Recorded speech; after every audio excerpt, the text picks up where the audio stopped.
আবাহনীকে ৩-২ গোলে হারিয়ে ঢাকা ডার্বি জিতল মোহামেডান। কুমিল্লার শহীদ ধীরেন্দ্রনাথ দত্ত স্টেডিয়ামে প্রথমার্ধেই ২ গোল হজম করেন আকাশী নীলরা। দ্বিতীয়ার্ধে সেই ব্যবধান বাড়িয়েছে। এদিকে দিনের অন্য ম্যাচে জয় পেয়েছে বসুন্ধরা।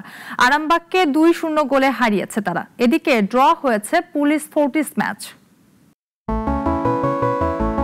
নতুন লোগো আর টাইটেল স্পন্সরের চুক্তি অস্বীকার নিয়ে বাংলাদেশ ফুটবল লীগ এই মুহূর্তে আলোচনায়। এর মাঝেই নীরবে কুমিল্লায় চলতি মৌসুমের প্রথম ঢাকা ডার্বিতে মুখোমুখি দুই চিরপ্রতিদ্বন্দ্বী আবাহনী মোহামেডান।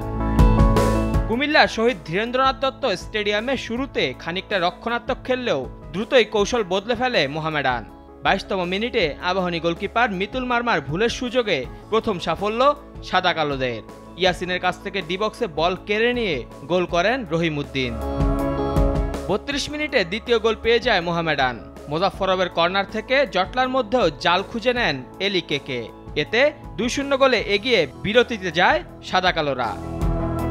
দ্বিতীয়ার্ধে ৫৭ মিনিটে জাহিদ শান্তর ক্রস থেকে হেডারে আবাহনীর জালে বল পাঠান মোহামেডান ফরোয়ার্ড স্যামুয়েল বোয়েটেং। ৩ গোলে পিছিয়ে পড়েও হার মানার পাত্র নয় মারুফুল হকের আবাহনী।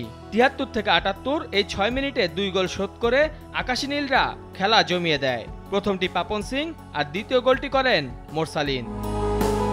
সমতাসূচক গোলের আশায় এরপর একের পর এক আক্রমণ চালিয়ে যায় আবাহনী।